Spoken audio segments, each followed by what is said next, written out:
Welcome to the HigherEdJobs Podcast. I'm Andy Hibble, the Chief Operating Officer and one of the co-founders of HigherEdJobs. And I'm Kelly Sherwin, the Director of Editorial Strategy.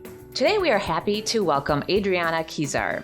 Adrianna is the Dean's Professor of Leadership, Wilbur Kiefer Professor of Higher Education at the University of Southern California, and Director of the Pullias Center for Higher Education. Adrianna is an expert in a number of higher education realms, including changing faculty trends, contingent faculty, change management and leadership, and institutional culture, to name a few. Thank you so much, Adrianna, for joining us today. I'm pleased to be here with you. Thanks so much. So, Adrianna, well, let's set the stage, a little background here. You and I met at the AAC&U, the American Association of Colleges and Universities conference a few months ago, where you presented alongside two of the Delphi Award winners. So can you just give us a little background on not only the Pullias Center, but also the Delphi project? Yeah. So the mission of the Pullias Center at USC is to advance equity in higher education. We're a research center. We started about 25 years ago, and we do research that spans access to college, to graduate education, looks at issues around student success in particular, but we also focus in on other equity issues such as for faculty. The Delphi project on the changing faculty and student success emerged about 13 years ago as I was doing my research on change in higher education. I, for 3 decades, studied change and reform efforts, improving, teaching on campus or making campuses more inclusive places. And as I've been doing that research, at the beginning, when I started doing it, people would talk about things like reward structures weren't supporting changes, innovations. But then about maybe 15 years ago, I started hearing that, it's really hard to do teaching improvement when the faculty are cycling in every semester and they might not be here next semester. And it was through that awareness I started to explore what was happening with faculty trends. And I started to see that 70% of the faculty were now on contingent appointments. And I hadn't been as aware of that. And I thought, I'm sure others are not as aware of these trends. And so through the project, we develop awareness about the changing faculty trends. We collect data and research to inform campus policies and practices for better supporting contingent faculty. Part of the research that we collected showed that there are really harmful practices on campuses that don't support faculty who are on contingent appointments. And so we really make an effort to collect research to understand what are the kinds of policies and practices that can be put in place to create better supports. The other thing we do is advocate for those changes and partner with organizations, national organizations, to help ensure that campuses have access to the information that we provide at the Delphi project.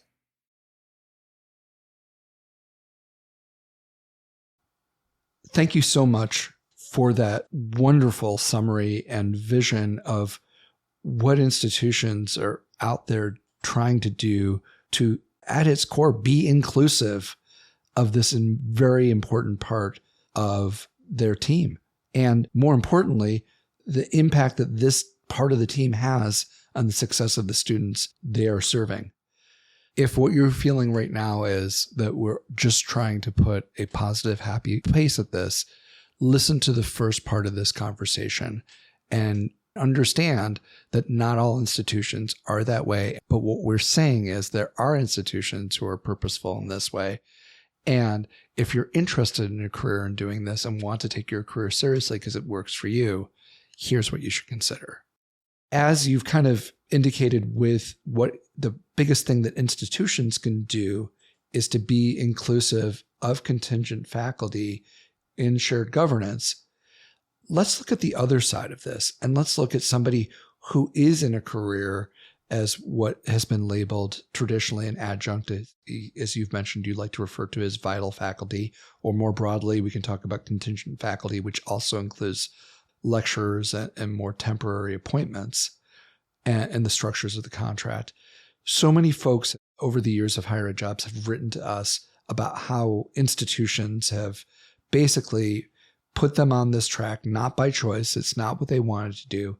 The pay inequality is absolutely disparate. As you mentioned, it's the average pay for somebody in one of these positions is $24,000 a year. Absolutely shocking.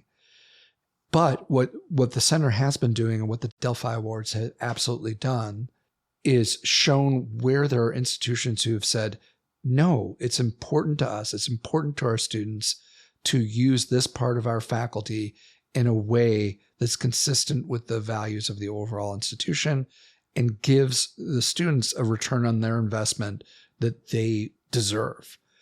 So now as we look on the person who is pursuing a career in this track, what can they be doing first and foremost to take hold of their career and move forward in a direction with some intentionality that might lead to a better path for them? Well, I think that one of the things that's so important is getting a part of in a sense, a network, because you can find out from other faculty members what their life is like at another institution. And there are lots of campuses out there that are trying to improve and create a better environment and looking to those places for employment. If you are able to move, some people are not able to move, is one option. It is really hard though, because a lot of people are place bound and there may be only one or a few institutions in their local area that they're able to work with or for. This is why I've seen at a lot of campuses grassroots efforts to try to improve the work life. And it can happen really from the grassroots. And so one of the Delphi Award winners is at Santa Monica College, and it was a group of 4 faculty that were tired of feeling that the place they were at wasn't supporting them as strongly as they could, who pushed the changes that became institutional. And it's really hard to say, put the work back on the people who are being exploited. But I have to say, in my years of doing the work, I keep trying to convince administrators and others to make changes, and that's happening. But a lot of this has come out of the advocacy of vital faculty themselves advocating for changes. But it's not an easy situation. You can either look to find a better working situation and identify campuses. I mean, obviously, ones that have won our award are one place, and we profile probably close to 100 campuses now, but that's certainly not the whole country, right? So that's why the network is so important, to sort of understand. You can learn from others what their life is like of being a faculty member at another campus. So if I'm sitting on a campus now and I feel inspired to do what you just said, are there ways that the center can help somebody who's thinking about doing this, putting them into contact with folks who have done it before, or are there pieces of research or information or help framing the advocacy that they need to do to succeed? We have several case studies and resource documents aimed, we call them Pathways for Change, that lists, how faculty members were able to create changes on their campuses to just kind of give a glimpse of the pathway. Several of the award winners were primarily led by vital faculty on their campuses. So those also provide examples. So you can look to those case studies. We don't personally do a lot of that individual advocacy work, but there are national faculty organizations out there. I'm really disappointed to say that the largest one that was in existence for well over a decade, the New Faculty Majority, I don't believe is any longer operating. But the AAUP, the Association of University Professors, is an advocacy group for individual faculty. They have a very large group of vital faculty members that are a part of that organization. They have tons of resources also on their website that's really aimed, because it's a faculty organization that's aimed for providing resources and support. And they have chapters that can be set up that are advocacy. They'll come out to your campus and they will help you to sort of organize other faculty members. They both do labor organizing, but they also just have chapters that are not unionized. But they are probably the largest entity in the country aimed at supporting individual faculty members. Looking for more conversations in higher ed? We invite you to join the higher ed military community as we discuss issues, best practices from campuses, policies, news and general trends affecting our institutions and the higher ed military affiliated community. Inspired by the deep commitment to service that veterans and military-connected faculty, staff, and leaders have towards the academic community, we at HigherEdJobs established Higher Ed Military as the resource for both original and curated news and information, as well as job opportunities from colleges and universities actively recruiting military-connected professionals. Find resources, thought pieces, tools, and other information you need to improve your institution's ability to support this amazing community. Visit us at higheredmilitary.com on Facebook and LinkedIn. So I know we briefly talked about the faculty members at Santa Monica College, and you said that they advocated for themselves. So I'm curious, do you have any other advice for contingent faculty on how they can advocate for themselves and educate others about their role? I mean, what you see on campuses that are trying to create changes is they do have to do awareness building, because without the awareness about, as you're saying, this is just what they've experienced, these bad policies and practices and these sort of harmful working conditions and being exploited, you don't know that there's something else, right? So part of it is this awareness building. And that's, one thing that faculty members can do that's a resource from Delphi. The reason we created our resources was to help faculty advocate for themselves. So we have one resource called the Imperative for Change, and it lists the compelling reasons for individuals that have more power, say administrators or senior faculty or tenure track faculty. It gives them reasons that they might want to do something about these exploitive conditions. So one of them has to do with the impact it has on student learning. That's really compelling to administrators and other faculty members. It really is. But we also outline issues around risk management that are really critical. So for example, a lot of vital faculty don't have an office and they advise student, and that's a violation. If they're in a public space and they are having a private advising session, that's a violation of a federal law, FERPA. So there are real issues. A lot of vital faculty don't get included in, say, like sexual harassment training. They get overlooked. That's a risk management issue. So I think trying to sort of, what we try to do is bring arguments to the table that vital faculty can use with others on their campus to get their attention. And we also include in there the equity argument. That's really compelling to their tenure track faculty peers, because usually the tenure track faculty members have no idea how little money their colleagues are getting or the kind of working conditions that they actually have. So we bring up all those issues in one of our resources, again, called the Imperative for Change. So we have a lot of advocacy, because I mentioned to you, one of our 3 goals was advocacy. And so we have a lot of advocacy resources and documents and data summaries on our website that individual faculty members can use that kind of points out, we have a whole list of all these problematic policies and practices laid out so that they can see why they're problematic, how it's impacting their ability to be strong teachers. And so I think that those can be, I think, Kelly, what you're searching for is sort of like ways to self-advocate. So even though we don't do the individual coaching work, we provide resources at the Delphi Center. And then vital faculty can go join AAUP, which is an advocacy organization for faculty. And they actually will do the kind of the more hands-on kind of coaching and involvement with campuses.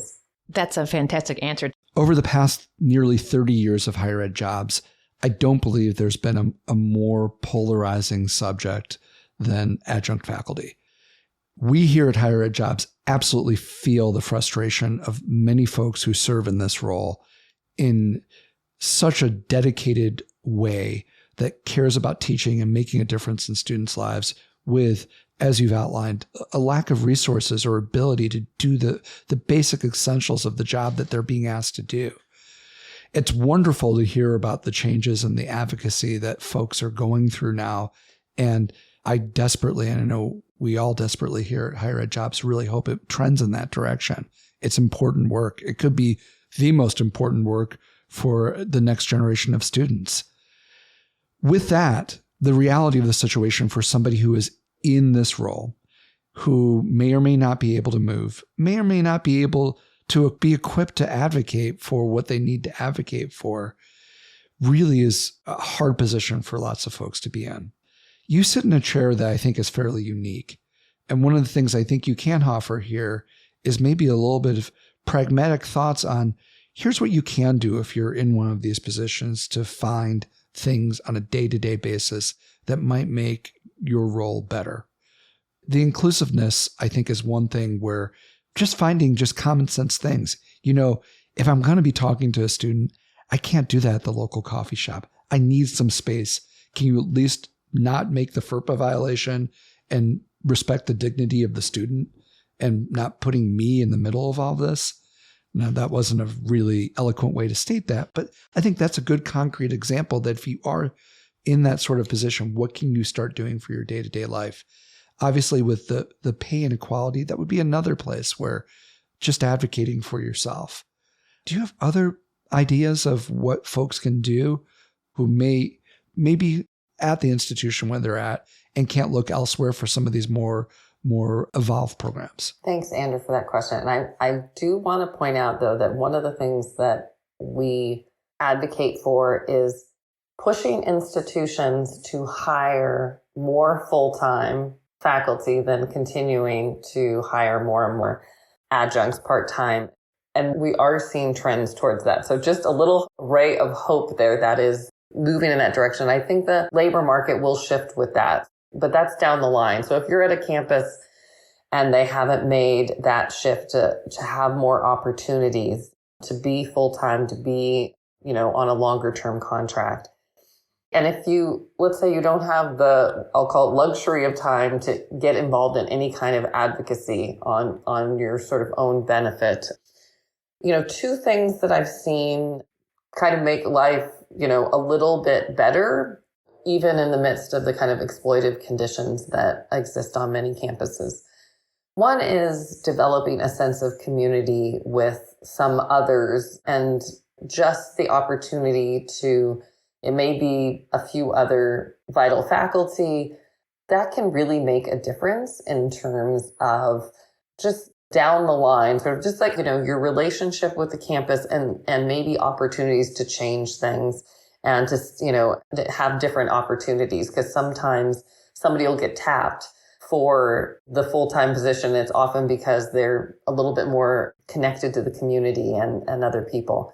And the other is a lot of the relationship with the department chair is pivotal to your life, and kind of just even reaching out and trying to get to know the department chair a little bit might ease the situation. Sometimes I think people feel leery. They're getting hired. They don't know who their department chair is.